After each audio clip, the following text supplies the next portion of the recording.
What's good, YouTube? Nobody here. Welcome to the first episode of Space Engineers. This game is a survival-based building game in space. In this episode, the goal is to get a small base set up with a refinery, assembler, and power supply. Let's just hop into it.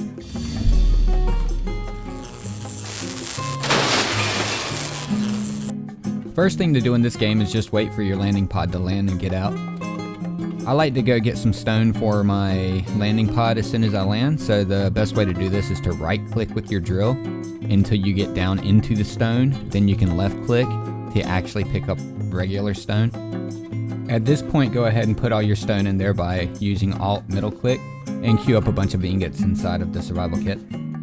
Next step is actually to get rid of pieces of the ship you don't need, like the armor plates in the front. And it's also a good idea to grind down one of your landing gears and then reassemble it in order to unlock the things that it actually helps you with. And then you can just go ahead and grind it on down because you don't need the one in the front. Next step is I actually like to start building a little tiny base, just enough to actually fit a power supply and a basic assembler on. Make sure when you're grinding down the ship you actually hit the hydrogen thruster on the very bottom. You'll need these plates later.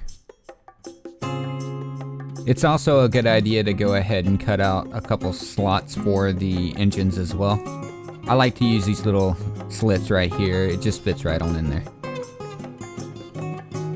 The reason I repaired the landing gear earlier was to actually unlock the cockpit, which we're going to use now.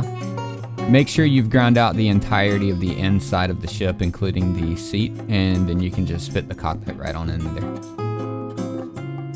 After a little bit more work, I actually finish up the basic assembler and decided I needed a passenger seat in order to refill my energy. I also have atmospheric thrusters in the slots that I cut out earlier for them, and also place a gyroscope on the top as well. Go ahead and finish up the engines, and you are almost ready to go.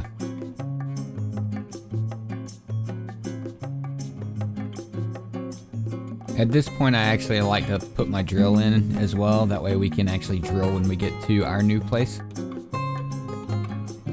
Next step is to actually create a connection between our cockpit and the back of the ship. I like to use a small cargo container myself.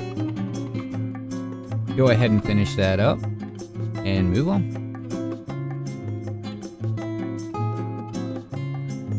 So now it's time to test our systems. The first thing I like to do is go in and take the atmospheric thrusters that were hidden and unhide them and turn them on. Then I like to group all the atmospheric thrusters together into one group so you can cut them off and on as you will. That'll actually come in handy later whenever we need to recharge our batteries. Go ahead and put the group on your bar as well and set it to on-off. I also like to put all my landing gear down there, that way you don't have to actually use the P button. It can come in handy later when you're using bases. The next step is to actually test your thrusters while you're on the ground, just by hitting the space bar without hitting the P bar. Safety first, ladies and gentlemen. Now it's time to also cycle through all of your landing gears and make sure that every one of them's off, take off, and find some water. Now that we've actually found some water, it's time to actually think about carrying the rest of the base with us. So once you find your base, you might as well land and get ready to pack up.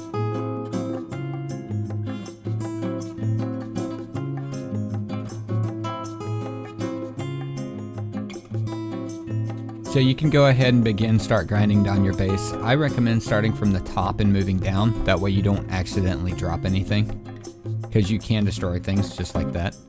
Well, got lucky.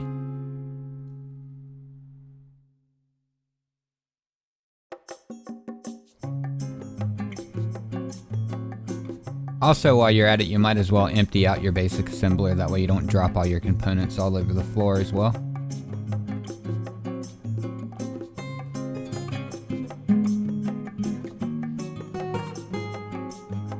Now it's time to make like a tree and leave. Go ahead and fly over to the new area where you decided you wanted to make your base and land.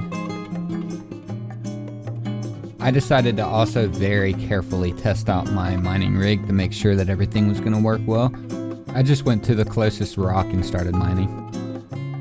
Now that you're ready to land, I like to go and actually find some sort of deposit in the water. Generally, I believe there is a deposit in every body of water, and sometimes more than one. I've personally never seen it where there wasn't.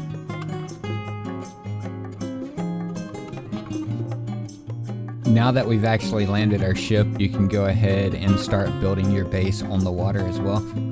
I just went ahead and went with the basic design that we had before with a little bit of change. Decided since this is going to be our main base, I was going to put a little bit of space in between the components. That way we can actually pipe everything up later. I was actually able to easily build all the stuff here because I never took it out of my inventory when I hopped in my ship earlier from taking it apart. That always helps out.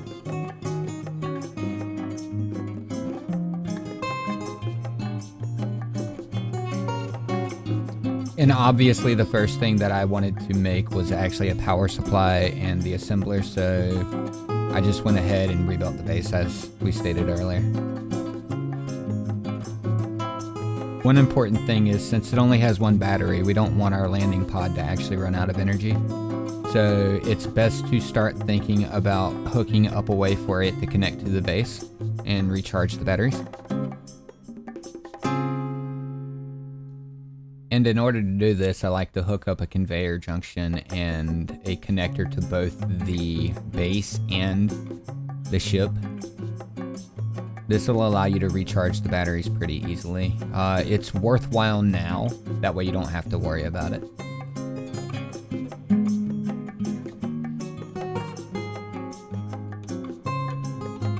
Once I get everything hooked up, I like to go ahead and land on the base for the first time, figure out how to line things up a little bit.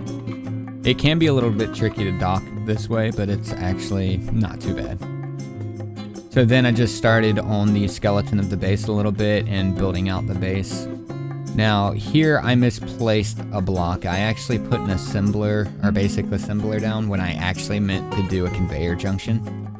I went ahead and went mining to try to help out with the construction, and just landed at the base every time that I was finished.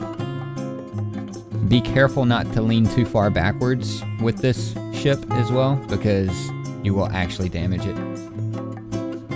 So here I actually figured out that I put the wrong block down, so it's time to go get what I need to get. And had a little issue here. I'm not gonna lie, I did go into creative mode and fix this just for a second because I didn't feel like dealing with it. Later I actually figured out how to deal with that a lot easier.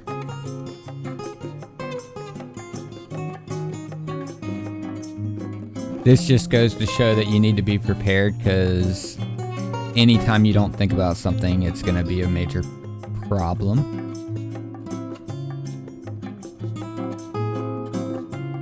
So I made sure to cut off creative mode before I went back to the conveyor junction and everything to get all this stuff straight, and decided to continue working on the base a little bit.